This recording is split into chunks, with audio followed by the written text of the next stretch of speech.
Nós estamos à véspera de uma das datas muito importantes, onde muitos esperam essa data. Eu lembro muito quando eu era criança, e eu esperava muito chegar o Natal. Parecia que levava um ano para chegar o Natal. Demorava tão longe. Hoje em dia, quando a gente vê, é Natal. Mas também com tudo isso, com toda essa correria, se perdeu a essência do Natal. Eu estava trabalhando esses dias, conversando com um rapaz, eu falei assim, nossa, nem as musiquinhas do Natal eu não escutei esse ano. É Natal, ainda não escutei. Geralmente antes você ia, tinha nas lojas, na rádio, eu não vi esse ano. E acabou se perdendo. E para nós como cristãos, talvez muitos vão dizer assim, pastor, mas Jesus nasceu no dia 25 de dezembro. Sinto te desapontar com isso, mas não. Mentira. Jesus não nasceu no dia 25 de dezembro. E segundo alguns relatos, possivelmente Jesus nasceu entre julho, agosto ou setembro. Uma dessas três datas, possivelmente. Então você veja que mesmo nós não tendo uma data fixa, é celebrado hoje, segundo o carnaval, tinha os solstícios, tinham alguns eventos pagãos, eles envolveram tudo isso, mas o importante, queridos, é que nós podemos celebrar um dos eventos mais importantes que aconteceram na Terra, que é um Deus pisando na Terra. Então nós podemos usar essa data, em que nós podemos ser radicais, em dizer assim, eu não celebro o Natal porque Jesus não nasceu nesse dia. Ou nós podemos usar essa data para marcarmos a nossa vida e a vida de pessoas como um grande evento em que um Deus pisou na Terra e temos relacionamento e comunhão com pessoas. Essa é uma das datas em que nós mais temos relacionamentos com pessoas, em que pessoas viajam de longas distâncias para quê? Para estarem com seus parentes. Às vezes é a única visita que eles fazem no ano, onde eles vão visitar os seus parentes. Então, ou nós usamos essa data e somos radicais, dizendo assim, não é o nascimento de Jesus, ou nós podemos usar para termos comunhão com pessoas. Só que hoje o que nós vemos que o Natal virou comércio, perdeu a sua essência. Hoje em dia é comércio. Nós vemos o mercado agitado, nós vemos fila nas lojas, por quê? Porque virou comércio.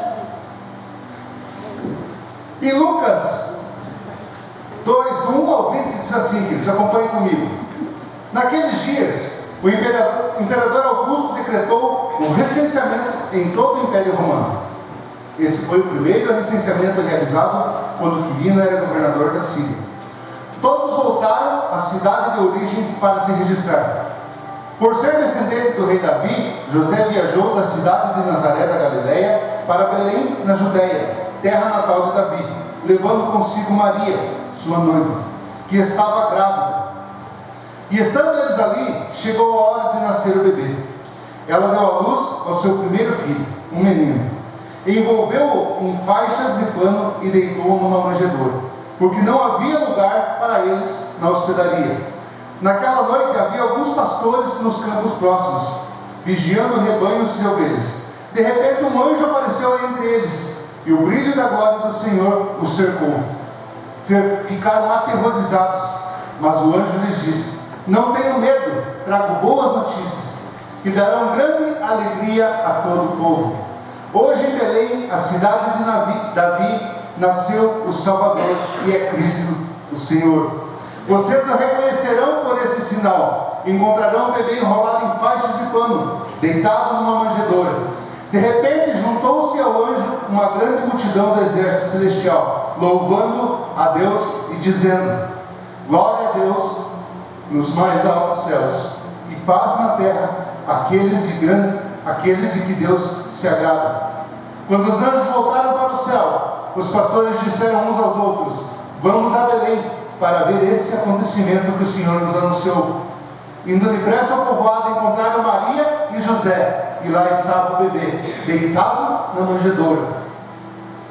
Depois do acontecimento que o Senhor nos anunciou, depois de o ver, os pastores contaram a todos que o anjo tinha dito a respeito da criança, e todos que ouviam a história dos pastores ficavam admirados.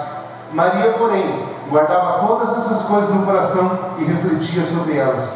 Os pastores voltaram, glorificando e louvando a Deus por tudo que tinham visto e ouvido. Tudo aconteceu como o anjo lhes havia anunciado. Queridos, até me emociona ler essa história, porque olhando para isso, imagina a experiência que esses pastores tiveram no campo, onde apareceram os anjos, parecia um exército celestial, cantando e glorificando. Nasceu o Salvador. Nasceu o Salvador.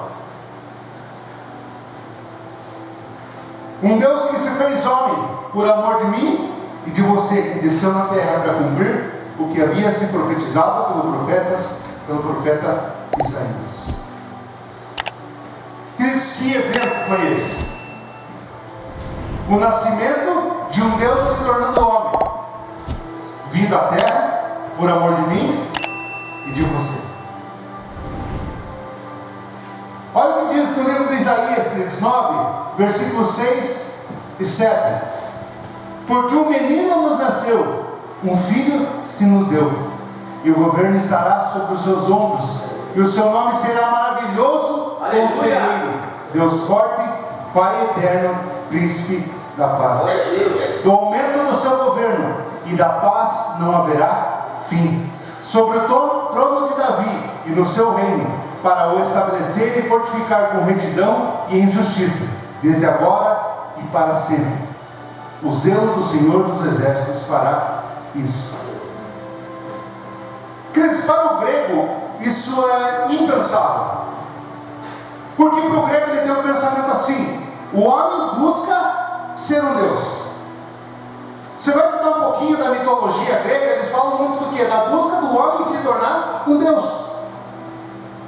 Alguns deuses, eles falam de vários deuses, em que deuses tinham relacionamento com pessoas e tal. Na mitologia grega eles buscam o quê? O homem se tornar um Deus.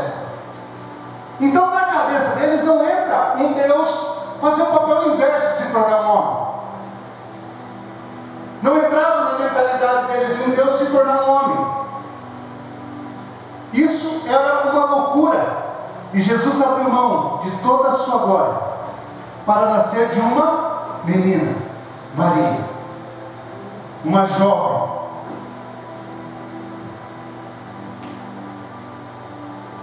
Pensa comigo, queridos, eu fui estudar um pouquinho sobre, eu ouvi alguns relatos também de alguns países da Europa, fora do Brasil, em que eu fiquei espantado.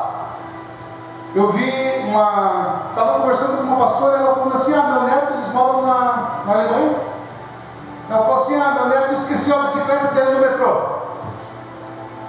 E ele esqueceu, ficou lá 3 dias. E ele voltou 3 dias depois. E a bicicleta está lá. Você vê lugares da Europa em que pessoas perdem a carteira, e eles voltam no lugar de perder e a carteira está lá.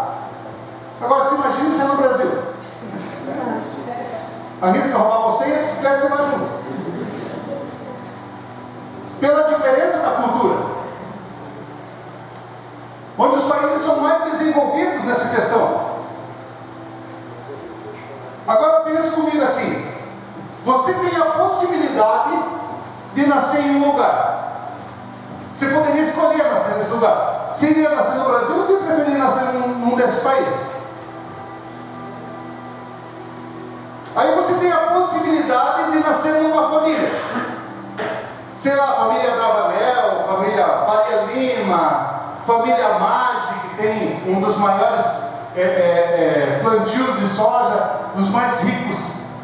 Aí você tem a possibilidade de escolher: eu vou nascer nessa família, nesse país, nesse lugar.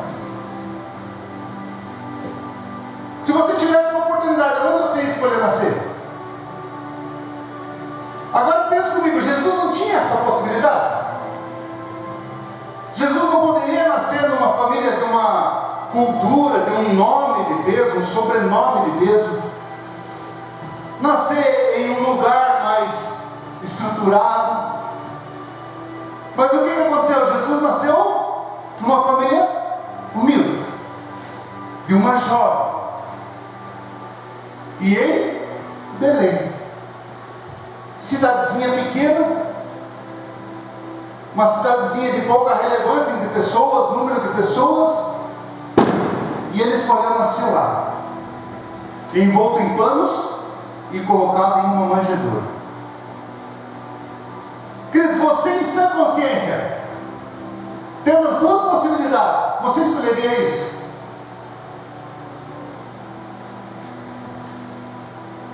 Jesus escolheu nascer em Belém, de uma família humilde, em um lugar simples. E eu fiquei pensando, o porquê disso?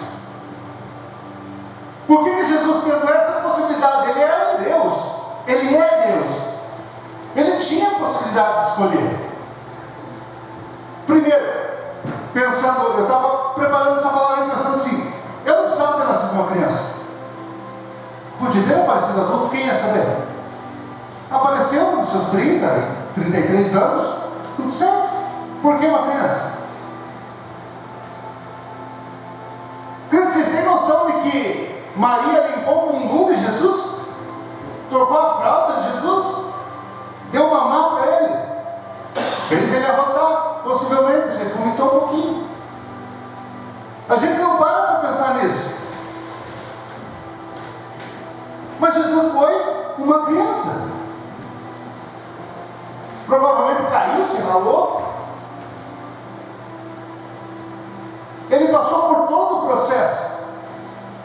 Todo o processo de aprendizado. Cair, levantar, aprender a andar, aprender a falar. Ele passou por todo esse processo. Brincou no barro, se sujou. E o porquê que ele fez isso? Para ter um relacionamento comigo e com você.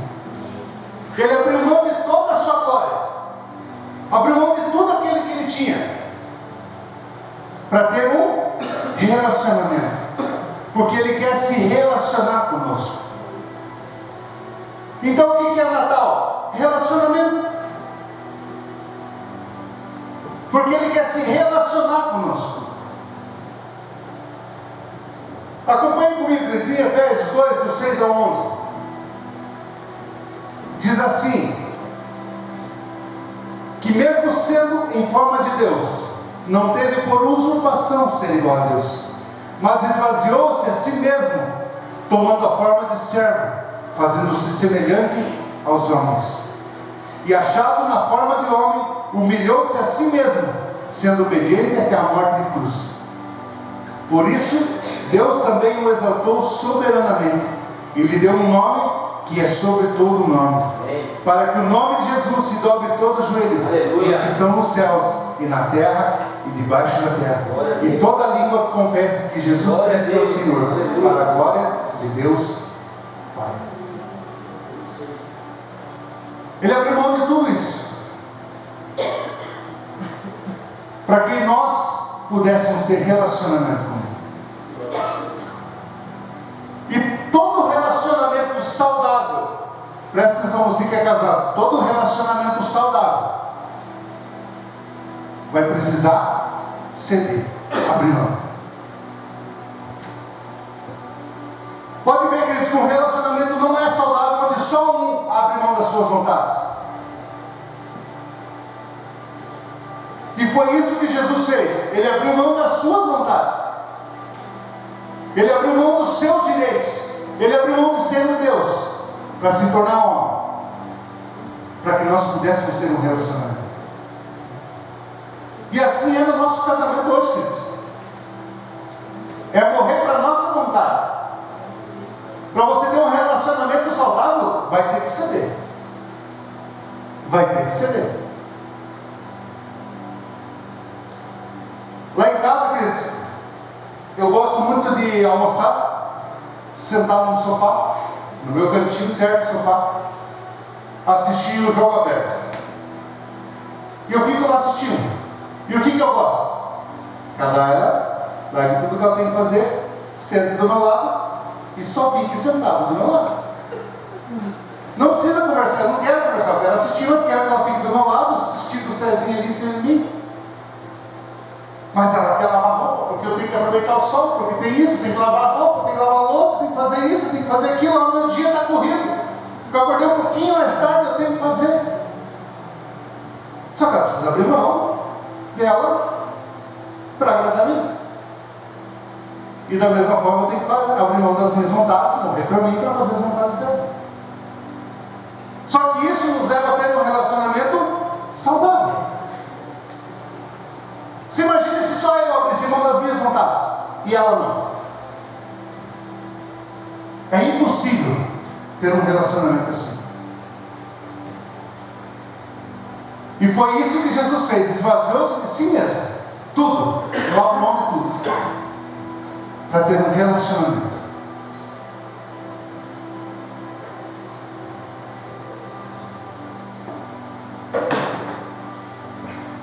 E eu queria focar, queridos, nesse nascimento. O nascimento de Jesus, Ele quer ter um relacionamento conosco. E esse relacionamento, queridos, molda o nosso caráter. Esse relacionamento faz com que Jesus nasça em nós. E nós, com esse nascimento de Jesus em nós começamos a ter uma nova mentalidade, nós começamos a desenvolver os traços de Jesus em nossas vidas. Porque quando nós somos chamados de cristãos, nós somos pequenos cristos. Então, aquilo que é a essência de Jesus começa a se refletir em nós. E nós começamos a desenvolver em nós os traços de Jesus. Gálatas 2:20 diz assim: já estou crucificado com Cristo, e vivo não mais eu, mas Cristo vive em mim. Quando nós aceitamos a Jesus e nascemos de novo, tchau, tchau, já era a nossa vida. Morreu. Não é mais a minha vontade, não é o que eu quero, não é o que eu penso. Cristo vive em mim. O pastor sempre usou esse ditado: você já chutou o cachorro morto? Creio que não, né? Não vamos levantar a mão se já chutou o cachorro morto. Mas usando esse exemplo, se chutar um cachorro morto, o que ele vai fazer? Nada. Ele está morto. E quando o versículo de Gálatas diz assim: já estou crucificado, não vivo mais eu, você está morto. Então se alguém vier te ofender ou te ferir, você não vai fazer nada, você está morto. As virtudes de Cristo através de você vão se manifestar. 1 João, queridos, 3, 16 e 17 diz assim: nisto conhecemos o amor, que Cristo deu a sua vida por nós, e devemos dar a nossa vida pelos irmãos. Ora, aquele que possui recursos desse mundo e vir a ser seu irmão, padecer necessidade e fechar-lhe o seu coração, como pode permanecer nele o amor de Deus? Nós precisamos deixar nascer em nós um Jesus que é amor. Uma das vertentes da Shalom, queridos, é o amor. Já ouvimos alguns relatos de pessoas em que falaram assim: puxa, Shalom é uma igreja que ama pessoas. Onde um pastor chegou no pastor Saulo um dia e falou assim: interessante a igreja de vocês. Vocês amam e ajudam pessoas, mesmo os mais pobres, não estão nem aí com as condições, independente de quem seja. E o pastor falou assim: é normal isso, né? Não vejo nada espantoso nisso. Porque nós precisamos que a virtude de que um Jesus que é amor floresça em nós. Por isso que quando nós colocamos o quilo do amor, é para quê? Porque nós amamos pessoas abençoando pessoas. Então, se nós temos, é para nós abençoarmos pessoas. Ou você acha que Deus te faz prosperar no teu trabalho, você prospera na tua vida financeira, para você ter uma vida estabilizada, tranquila, para abençoar pessoas, queridos. É para você ter uma vida boa? Amém. Mas é também para abençoar pessoas. Como a Ju falou, O João chegou para mim no meio do louvor e falou assim: quem vai trazer a palavra de oferta? Eu falei: não sei. Daí eu achei, puxa, se não for ninguém, eu vou ler o versículo de Gênesis e vou falar o que a gente falou. Porque o Novo Testamento não fala de dízimo, mas fala de abençoar pessoas, de amar pessoas, de contribuir com a igreja. Onde muitos usam de muleta. No Novo Testamento não fala de dízimos, mas vai além disso. Se você for a fundo, é ainda mais pesado. Cada um contribui segundo o seu coração. Como está o seu coração?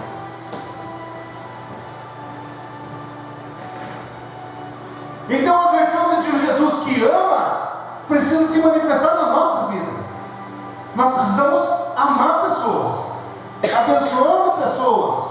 Oração pelos crentes é o quê? Amar pessoas. Vir um dia da semana limpar a igreja é o quê? Amar pessoas. É ou não é bom você estar na igreja limpa, arrumadinha, organizadinha? Amar pessoas é o quê? Vir instalar os ventiladores um dia à noite. Isso é amar pessoas. Onde eu abro mão, esvazio de mim mesmo para abençoar pessoas, amando pessoas. Amar pessoas é o quê? É você vir uma hora antes, ficar no portão, ficar na entrada, recepcionando pessoas. Essas são as virtudes de um Jesus que ama. É você estar na quinta-feira ensaiando, é você estar no domingo, 5:30 da tarde aqui na igreja para fazer louvor. Isso é amar pessoas. Essas são as virtudes de um Jesus que precisa brotar em nós, que nós precisamos deixar nascer em nós. E não é amar pessoas por interesse. Puxa, eu vou me aproximar dessa pessoa, eu vou amar porque ela pode me abençoar de alguma forma. Não. Quem ama, ama sem interesse. Mateus 11, 28 e 29 diz assim: vinde a mim todos os que estáis cansados e sobrecarregados, e eu vos aliviarei. Tomai sobre vós o meu jugo e aprendei de mim, porque sou manso e humilde de coração, e achareis descanso para a vossa alma. Mais uma virtude de Jesus, um Jesus que é manso. Um Jesus que é manso. Ser manso de coração significa ser ensinável, paciente, não se zangar com facilidade. Queridos, eu ouvi algo de uma pessoa cristã, que ela falou assim, ela me contou uma história absurda, e ela falou assim: eu sou crente, mas eu não sou bobo, eu estou no meu direito e eu faço isso. São pessoas explosivas, que diante da circunstância, qualquer circunstância, explode tudo, vem toda aquela podridão que ela tem dentro dela, dentro do seu coração para fora. Porque não é manso, não é ensinável. Queridos, eu cresci com meu pai dizendo assim, eu ia no trabalho e ele dizia assim: nunca chegue dizendo que você sabe tudo. Se alguém vier te ensinar, diga assim, não diga assim, eu já sei. Aprenda. Isso é ter um coração ensinável, um coração manso, ensinável. Mansidão, o fruto do Espírito, é o que nós devemos buscar. Diante das circunstâncias, diante do momento de tensão, o que vem para fora de você? O que vem para fora de você? Aconteceu uma situação, o que brota para fora de você?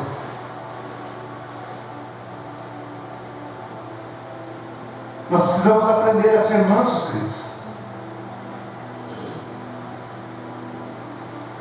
Mansidão é uma virtude que pode nos ajudar a sermos melhores pessoas e a ensinar. Ser manso, queridos, quem é manso faz menos esforço, trabalha menos, sofre menos.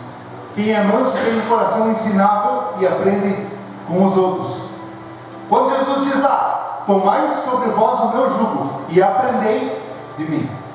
aprendei de mim, porque sou manso e humilde de coração, e achareis descanso. Quem tem um coração manso e humilde e aprende com Jesus, trabalha menos. Por quê? Porque acha descanso. Quem está trabalhando não está descansando. E se você acha descanso, você trabalhou menos e já está descansando. Por quê? Porque nós aprendemos a ter um coração manso e humilde. Essa é uma das virtudes que precisa florescer em nós. A virtude de um Jesus que é manso. Mateus 20, queridos, 25 ao 28, diz assim: então Jesus, chamando-o, disse: sabeis que os governadores dos povos os dominam, e que os maiorais exercem autoridade sobre eles. Não é assim entre vós, pelo contrário, quem quiser tornar-se grande entre vós, será esse o que vos sirva. E quem quiser ser o primeiro entre vós, será o vosso servo. Tal como o Filho do Homem, que não veio para ser servido, mas para servir e dar a sua vida em resgate por muitos. Aqui nós vemos mais uma virtude de Jesus, que precisa nascer em nós. Um Jesus que é servo. Queridos, aqui quando a Bíblia está contando sobre os filhos de Zebedeu, eles queriam status, eles queriam cargo. Jesus, quando você assumir o trono, coloca um à tua direita e outro à tua esquerda. Aí Jesus vem e dá no meio. Quem quer ser o maior, sirva aos outros. Queridos, o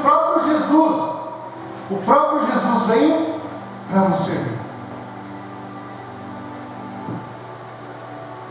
Abriu mão de toda a sua glória, entrou na terra por uma mulher, passou por todo esse aprendizado para quê? Para nos servir. A Bíblia ainda nos diz que nas bodas do Cordeiro nós seremos servidos por Ele. E o problema, quer dizer, que muitos de nós ainda brigam por cargo dentro da igreja. Ainda briga por cargo dentro da igreja. Sendo que o nosso objetivo dentro da igreja é sermos servos, para servir. Há muitos anos atrás, quando eu olhava um apóstolo, um profeta, eu dizia assim: uau, o cara está no auge, no ápice. Ele é o cara. Tem nada a ver com isso. É servo. É servo do mesmo jeito. Quando nós fomos ordenados a pastores, algumas pessoas vieram nos parabenizar: que legal, parabéns, vocês merecem. Cara, eu não mereço nada. Isso não é um cargo. Isso não nos torna maior do que ninguém. Porque nós somos servos. Quando nós mudamos essa mentalidade, eu não venho para a igreja para receber. Eu vou para o culto hoje para ver o que Deus tem para mim hoje. Sinto desapontado por isso. Quando nós viramos essa chave, nós precisamos entender isso, de virar essa chave, de que nós somos servos. Senhor, eu vou para o culto hoje para servir. Amém. Quem eu posso servir? Aonde eu posso servir? Como eu posso ajudar? Como eu posso servir pessoas? Queridos, aonde eu estou? Se eu vou em uma igreja, em um lugar, eu fico orando: Deus, quem que eu posso abençoar? Usa minha vida, deixa eu dar uma palavra, eu quero abençoar alguém. Por quê? Porque eu preciso entender que eu sou servo. Nós precisamos servir pessoas. Aquele que quer ser o maior, sirva a todos. Queridos, o próprio Jesus colocou uma toalhinha nos seus ombros, uma bacia d'água, e lavou os pés dos discípulos. Eu gosto sempre de ir além da história. Imagina comigo: uau, que legal, Jesus lavou os pés dos discípulos. Porque imagina como é que não eram os pezinhos daqueles discípulos.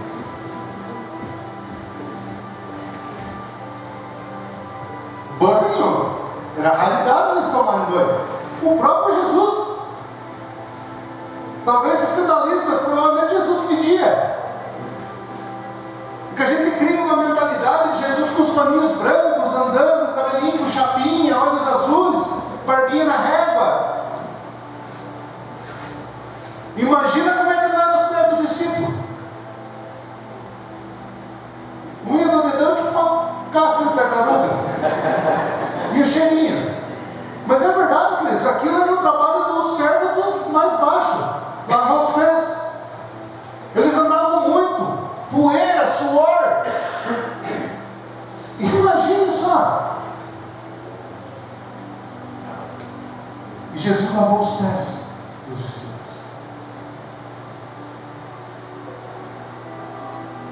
Enquanto nós, muitos acabam brigando na igreja por causa de cargo, status. Ou com esse pensamento: eu vou para a igreja para ver o que Deus tem para mim hoje. Se Deus não falar comigo, eu não vou mais à igreja.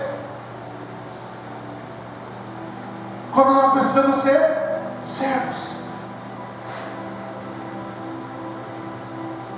E nós temos sempre a ideia de que nós somos melhores que os outros. Já parou para ver isso? Nós temos uma régua do nosso padrão moral, e a pessoa que não se encaixa nessa régua não serve. Eu sou melhor que ela. Se você acorda às 6 horas da manhã todo dia, a pessoa que acorda às 8, às 9, para você já não presta. Não vai adianta. E nós nos achamos melhores que as outras pessoas. E não é verdade. Nós jogamos segundo os nossos padrões. Se não se encaixa esse padrão, eu sou melhor que você. Ah, porque eu estou no louvor, eu sou melhor que quem está limpando a igreja. Serve do mesmo jeito. Ou pelo menos deveria ser. Você acha que Deus está preocupado com a minha pregação aqui em cima? Você acha que Deus está preocupado com o louvor que a galera cantou aqui? Ele não está nem aí, queridos. Ele não está nem aí. Não fala lá no nascimento de Jesus que apareceu um exército de anjos cantando? Se imagina os anjos cantando. Não é muito melhor que o Marcos? Meu Deus, aleluia! Não é muito melhor que eu cantando aqui na frente? Glória a Deus! Mas imagina uns anjos guitarristas, não é melhor que o Vinícius? Meu Pai!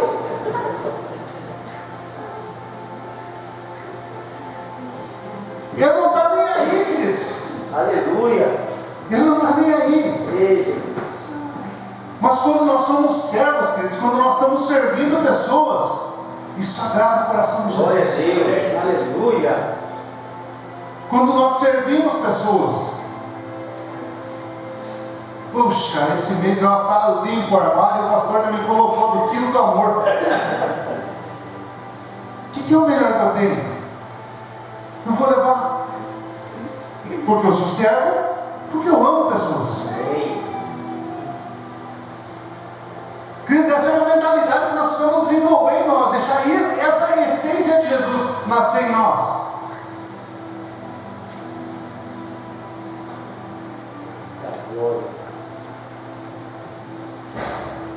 E o Jesus que é humilde.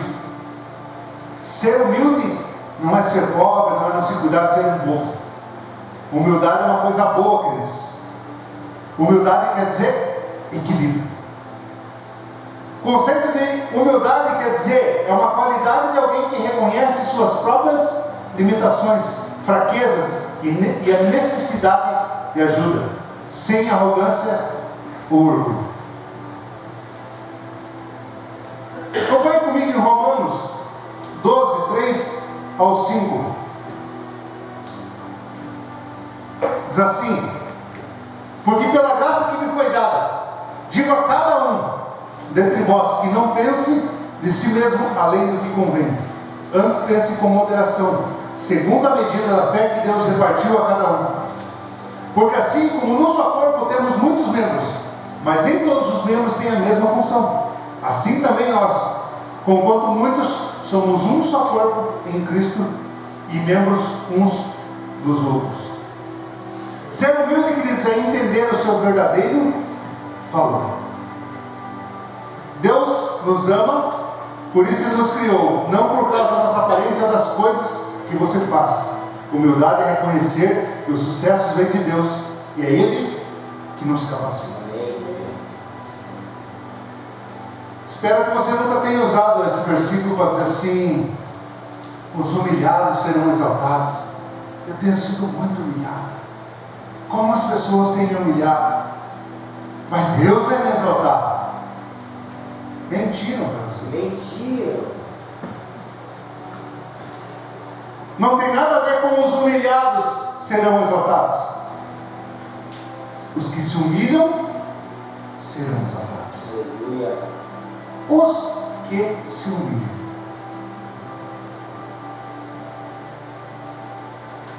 Você tem se humilhado perante Deus? E se humilhar é entender o quê? Que você, sem Ele, não é nada. Queridos, se tirar o Espírito Santo de nós, ninguém presta, queridos. Ninguém presta. E não adianta se apertar na cadeira, porque você sabe, se tirar o Espírito Santo de você, não presta. Eu não presto. Pior que o Espírito Santo tem trabalho, queridos, comigo.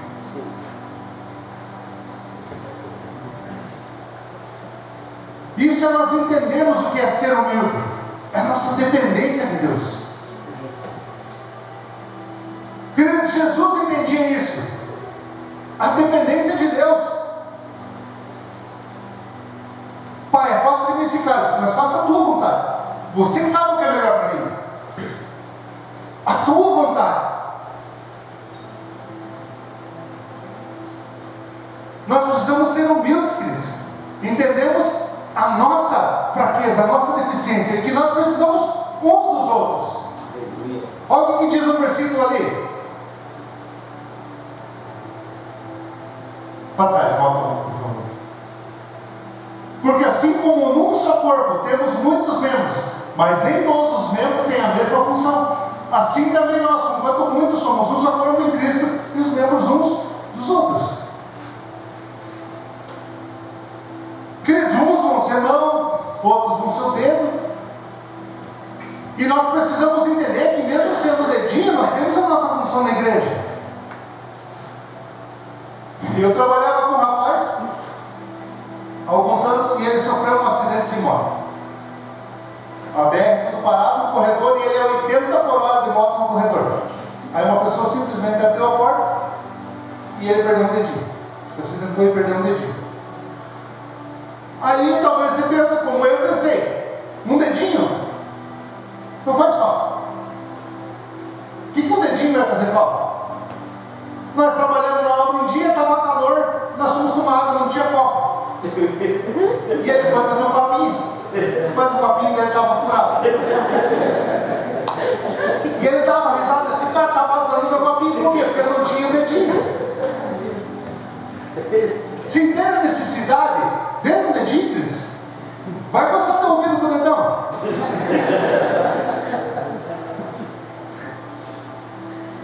Só que nós precisamos ter humildade, que muitas vezes nós vamos ser o dedinho. Muitas vezes nós vamos ser o dedinho. E isso é humildade. Entendemos a nossa condição para aquilo que Deus nos fez.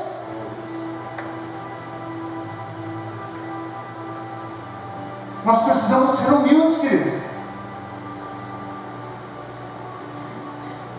Cada um tem o seu valor. E ser humilde é entender esse valor. Quinto ponto, queridos. Um Jesus que é justo. Significado de justo é um adjetivo em conformidade com a justiça, com a razão, em que há equidade, que julga ou se comporta imparcialmente, que não toma partidos, que lhe é devido por direito ou dever, merecido, a punição foi justa. Queridos, Jesus é justo. Ele é justo. Só que muitas vezes nós queremos lutar com a nossa justiça, achando que nós somos justos. Só que a nossa justiça é daquele jeito. Pensa comigo. Eu vou lá, principalmente para as mulheres. Eu vou lá, mato uma barata. Eu sou um herói. Só não sou. Quem tem medo de barata, se eu matar uma barata, eu sou um herói. Só que se eu vou lá e mato uma borboleta azul, linda, eu sou o vilão. Está vendo como a nossa justiça tem critérios de beleza? Porque os dois são insetos. Os dois são insetos. Só que a nossa justiça tem o quê? Critérios. Esse é o critério da beleza. Se é uma barata, está tudo certo. Se é uma borboleta, está azul. A minha esposa ama muito borboleta, gosta de borboleta. Interessante como Deus fala muitas vezes com ela através de uma borboleta. Se vocês quiserem, depois pode perguntar para ela, conta uma história para vocês. Vê isso. Nós não somos justos. Nós não somos justos. Ah, pastor, mas você não me conhece, eu sou justo. Cristo não é justo. A nossa justiça tem padrões. Justo é Jesus. Amém. Ele sim é justo. Glória a Deus. A justiça dele não falha.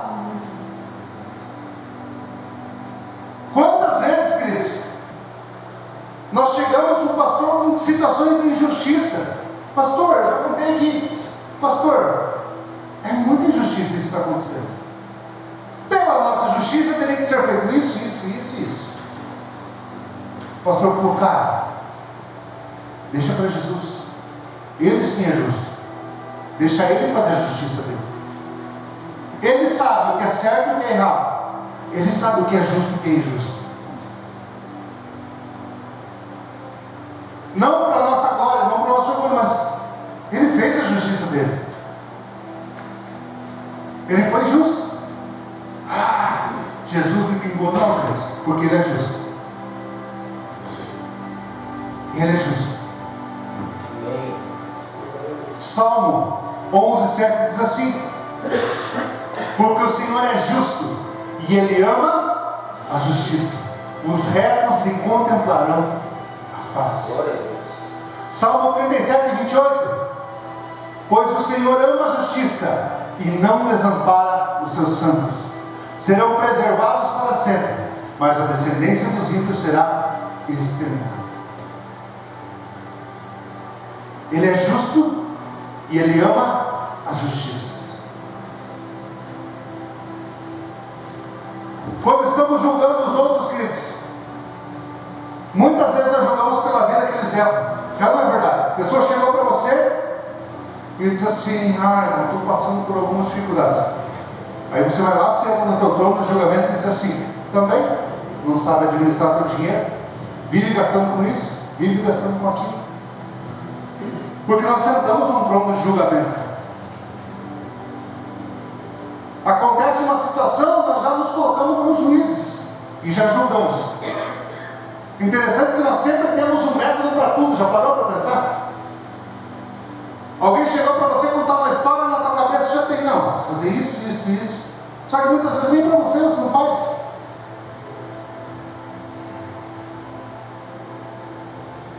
Nós precisamos ser justos.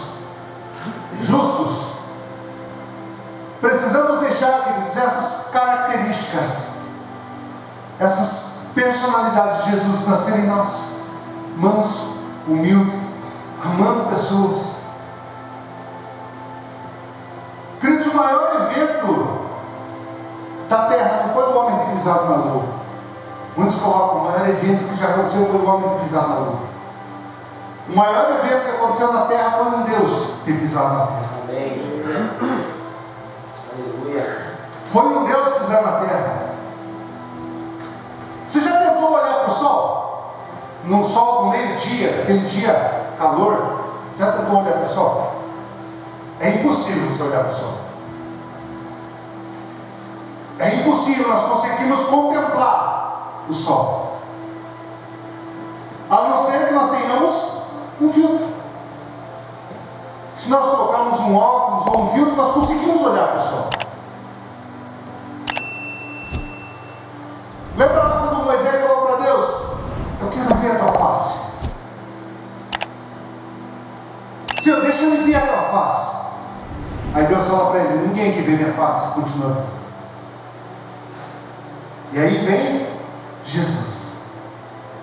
Jesus é esse filtro em que nós podemos olhar para Deus através de Jesus e contemplar a grandeza de Deus através de Jesus. O Natal é o quê? Um Deus se tornando homem, um filtro para que nós possamos ter acesso, ver a Deus através de Jesus. Esse é o verdadeiro sentido do Natal. Um Deus que se fez homem, que quer ter relacionamento, para que as suas virtudes se manifestem em nós, se manifestem na minha vida e na tua vida, e que nós podemos ter acesso a Deus. Eu sou o caminho, a verdade e a vida. Ninguém vai ao Pai a não ser por Jesus. Graças a Deus por Jesus.